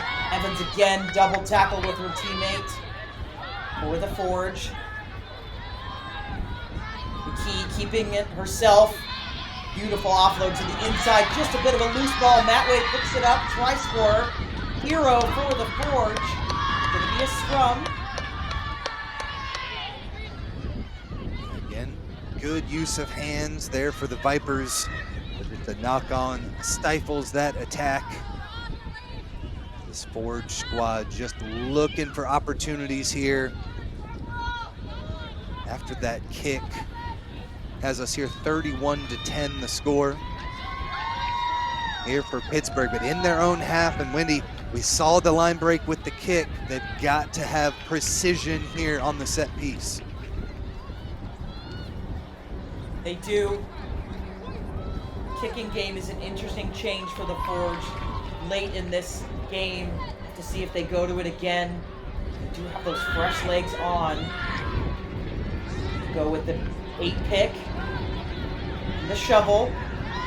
Cardamone stepping into that 10 position again. Blocker. Runners all around the ball. It's Ingram beating one. Finally brought down, but the offload is good. It's much better by the Forge. Good flick, but pressure from Utah. These fresh legs coming in. That's Johnson. Fighting for. Finally goes down. Little short ball, it's another break through the middle. Rebecca Lotito now gets the offload to keep the attack alive across that 50-meter line. Utah looking like they've stolen this one, but now stolen right back. Burkett, usually so active, we haven't said her name enough this game. Get a little hitch pass there, thought about going with the ball. What another offload there, it's Hoff. One more offload is low, but gathered in by Wynn, who's going to score for the Forge. This is absolutely spectacular by the Forge. In the last few minutes of this game, they have scored twice, but it would seem like they shouldn't have any business scoring at all. What an incredible try. Great no pass there from Philippek. Took it into the defense, and that caught them off guard. Opened it up as they punch it through. Hoff gets him a little closer. And you mentioned it, Gwen, the 24-year-old from Pitt, takes it the distance. Great passing, great bit of offense. They've been looking for windows to try and punch through and get inside Utah territory. They have finally done so multiple ways, 2 tries in a row for the Forge. We already talked about the conversions, and this again makes it very critical because then it becomes a 2-score game. And the ability of Forge to take their time, start to focus, some of these replacements that have come in and made this difference have been key as that conversion goes over for Cardamom. So it'll be 31-17. And this is just, I mean, mind-boggling at this point. We do have 15 minutes. By the time they kick off, it'll be about 15 minutes left in this game. And it's not impossible, Tim, but this is still a tough task for a tough Forge side. They've already scored 14 points in the last 10 minutes. What's to say they can't do it again? The team is really coming together. The subs have really helped out, and they are starting to find their way on the offensive end. Pop passes are hitting. It's all coming together for Pittsburgh, and the Forge have been battle tested in this one, ready to see if they can take it the distance now. And you talked about it earlier, Tim. Utah only has 4 reserves. So they've got a shorter reserve, so we haven't seen many of them come in yet. So they're relying on their players to play this 80 minutes potentially, most of them. So that might be the big difference as we see a huge hit levied in on the Forge. Johnson goes back to work though. Gonna go to that left side, another kick. The kick pass, Matt Way on the attack. Does it go to McKee's hands? It does. But I believe, yes, was there a lane change to stop Matt Way from getting that ball? That's a huge call there by Katie Roth. And Forge are off on the tracks again, and it's another little chip kick. They've had success with this, putting Utah under huge amounts of pressure. It's a nice step there. Did she drop that? Little knock on there. My goodness. Momentum swing with the Forge. Again, using that boot, finding the open space behind the line. Utah charging up with that blitz defense time and time again. And what's the biggest weakness there? A little chip kick over the top. Again, McKee, the fullback, trying to find some range on that far side to get to it. But you called it correctly there. A penalty there as Matt Way looked like she was going to be able to scoop that one up. Viper stepped in front of her. Penalty was called, and now a huge opportunity for the Forge. Their scrums have been a lot better, not being driven back, and now this could give them the opportunity they need to cut this lead in half. Little push from the Forge. Some blocker runs. Bounce pass. Is a pass. Saunders with a step. My goodness! This is absolutely binoculars, bonkers. I can't even speak. Here we go. Cardamom out to the outside. It's Ingram. What a tackle that is to save that try. Now Cardamom looking to go from the base offsides. Another penalty against Utah. Discipline.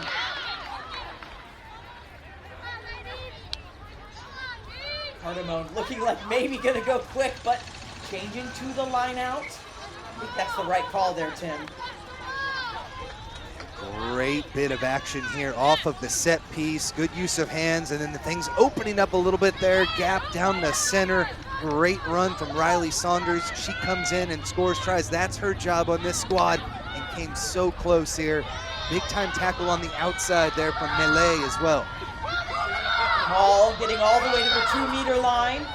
Now getting pushed back. Gonna release this to Evans. Getting so close.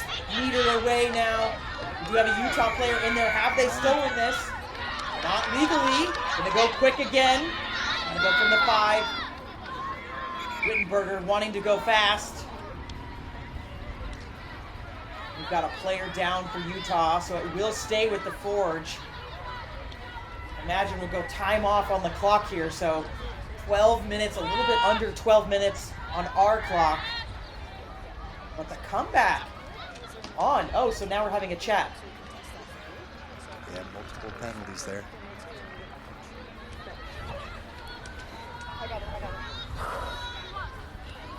Good job by our referee to blow that one up with the injured player just right behind where the quick tap is about to be taken. Probably going to go off to the left, but a smart decision to go ahead and blow that one up. Absolutely, safety, of course, critical. Yeah, All these players, the referees. Nick, if you're on time, I have 8 minutes and 29 seconds left. So.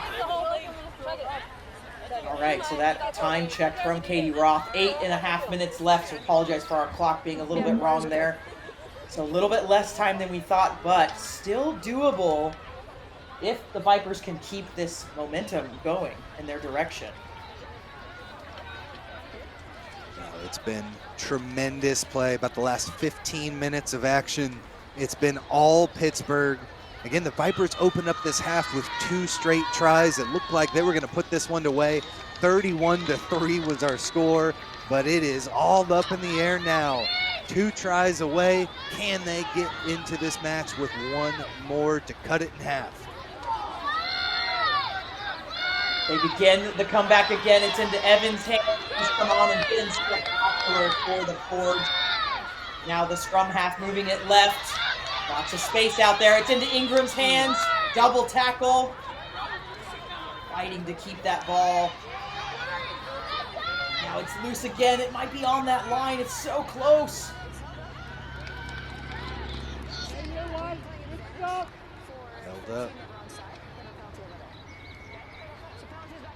We're going to come back for another penalty. It was held up, yes. The Forge still alive. Going to go quick again. Once that passed the hand, it looks like it was okay. Lots of forwards there with their hands up, wanting that ball. Double whistle. Utah could be in trouble here. Let's see if we can listen in.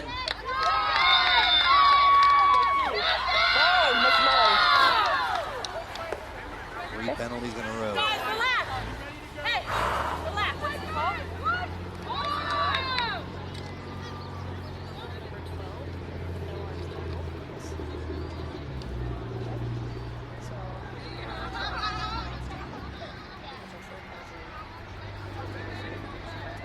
I'm thinking yellow card.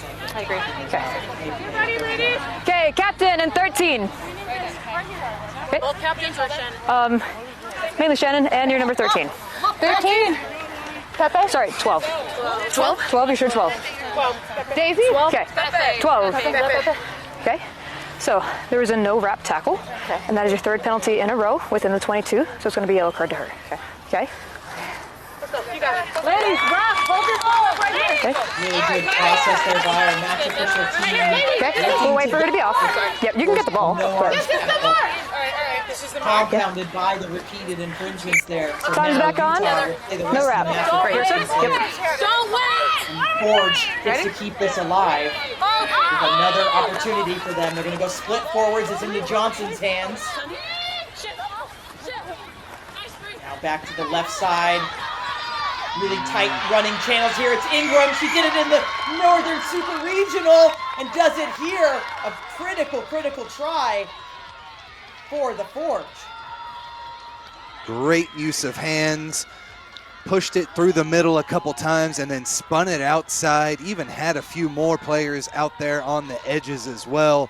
Great use of hands and a great job by Pittsburgh. 3 tries in a row. The kick a little bit further away, though, not going to be as easy as the other 2. And I've said it on the last 2 tries, every point here is critical.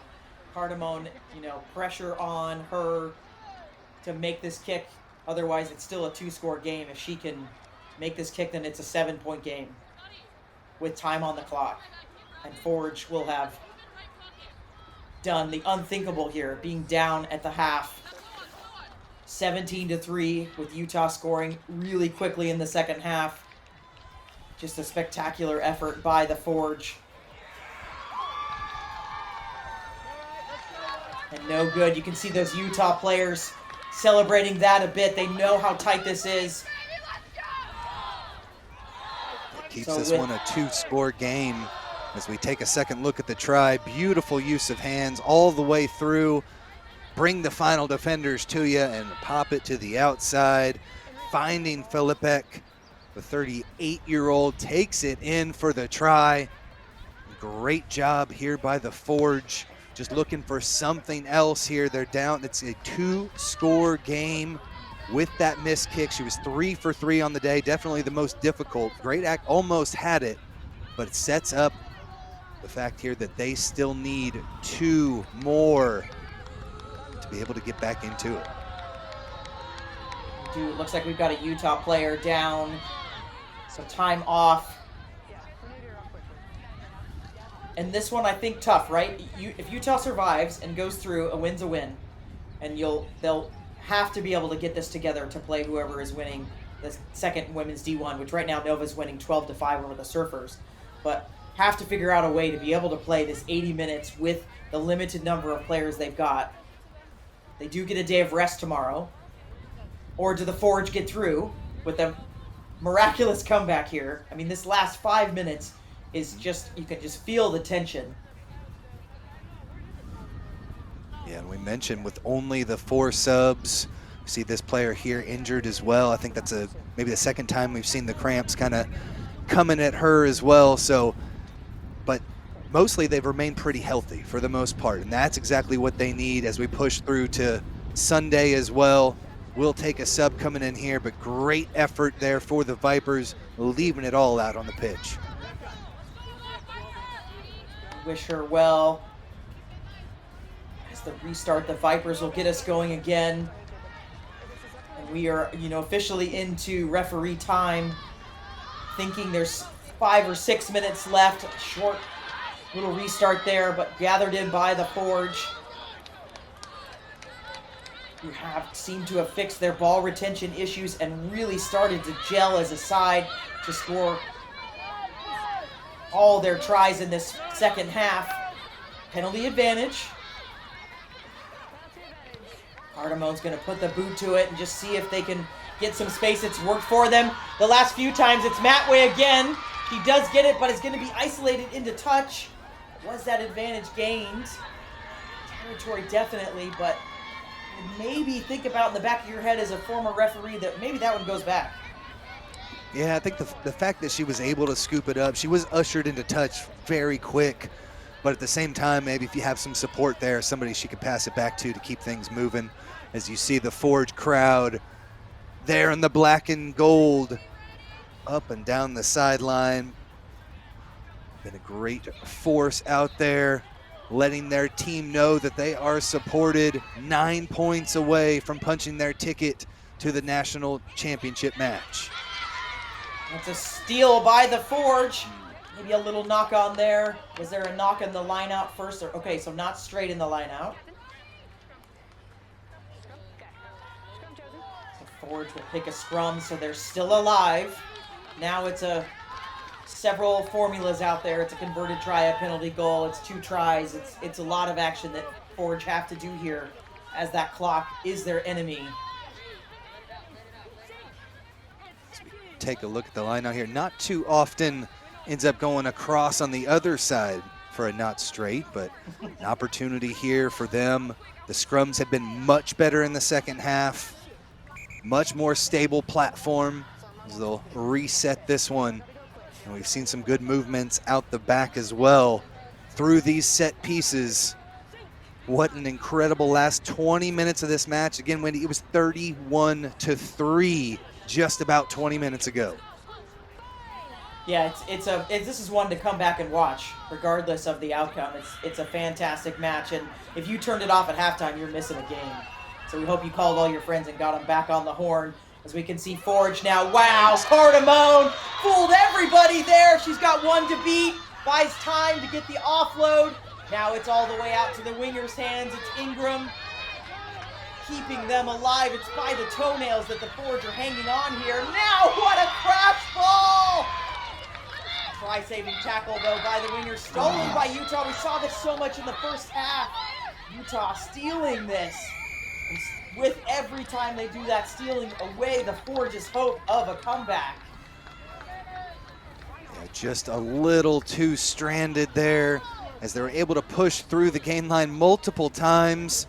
As we'll take a second look off of the scrum. Beautiful work, had numbers the outside, decided to take it in, and then had to go against her opposing 15 into contact, kept things moving. But this defense, too tough for the Vipers as they ripped it back and have now pushed the ball up the pitch a little bit. On the kick, wasn't quite to touch, but Pittsburgh not able to gather it in, so a small knock on there. So Utah gets the territory, and now we'll have the scrum. I have to say, these scrums, they generally take about 25 to 30 seconds to set, even if you're rushing them as a referee. So all of this clock work just benefiting Utah at this point.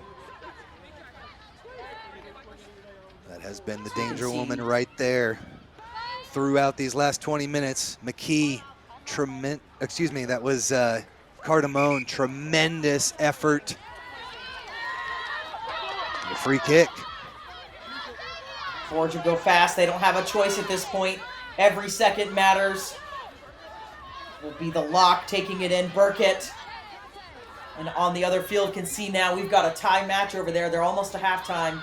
12-12 Nova Surfer, so a tight game over there as well. As we clock down to less than 2 minutes. Penalty. Utah is playing with 14 players. Forge does have Burkett. Does look like she's down a little slow to get up. But Forge on a run here. It was Saunders. Small knock on there. So penalty advantage, or scrum advantage, excuse me, to Utah. And none gained. So I don't know that the comeback is going to happen today, Tim. But what a valiant effort by the Forge in this second half. And kudos to Vipers also to hold on. 4 subs Vipers is very difficult. Yeah, they've remained tough, have not put very many subs in there, and so it's all effort out there, and we've seen Pittsburgh take advantage of that, putting in all of their subs and really have played a lot better. 19 unanswered points, but they need 2 quick scores if they want to get back and still have hopes of getting in the national title. Need a huge shove. They get a push, but Utah able to hold on to it. Pressure at the back, the scrum half. Toki picks it up, gets the offload. Shift directions and kick it out of bounds for a full-time score. What a performance by the Vipers, up 17-3 at halftime, and withstood a 3-try brace by the Forge in the last 20 minutes there. But the Vipers going through to the national championship as the semifinal winners of the first women's D1. Vipers 31, Pittsburgh 22. Fantastic effort, Tim. The Vipers showed the offensive prowess, and then in the second half, they needed the defensive stand, and they did it all with 14 on the pitch as My Lau was out for the last few minutes, but the defense held strong. The legs held firm. We'll see if they've got a lot in the tank still left for Sunday, but what a tremendous effort from the Vipers.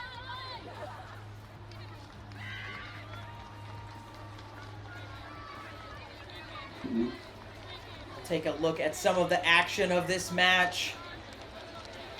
And this is where things really started to open up for the Forge. Started to find some space there behind the line, and then again has the runners, the beautiful little pop pass offload, and gets things moving back there from Gwen.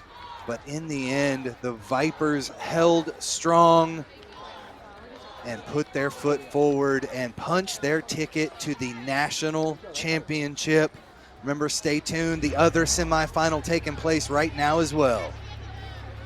And that match, Nova 12, Surfers 12. As we close out on this match, final score, Utah Vipers 31, Pittsburgh Forge 22.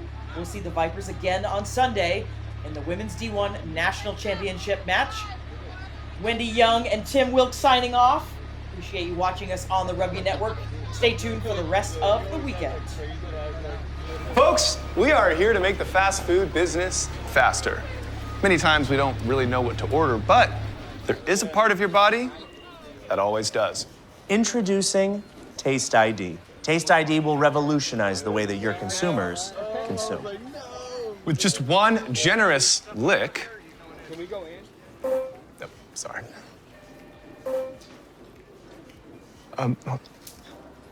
There we go.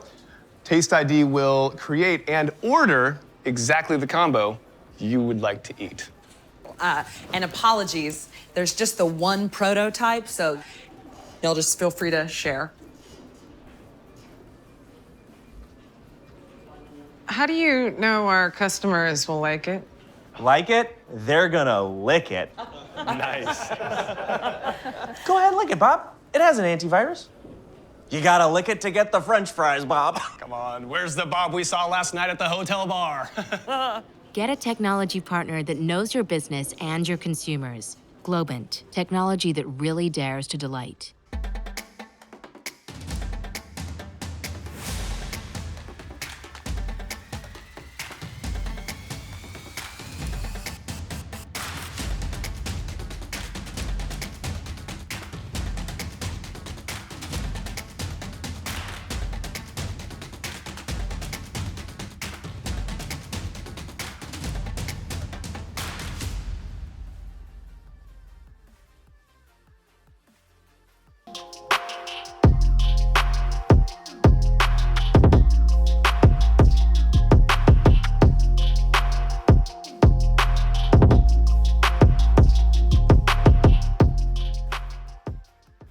May is Mental Fitness Month. Major League Rugby has partnered with USI Insurance Services and Looseheads In a united effort to tackle the stigma. Together, we are committed to changing the game. With the mission of placing a mental health lead in every rugby club around the world.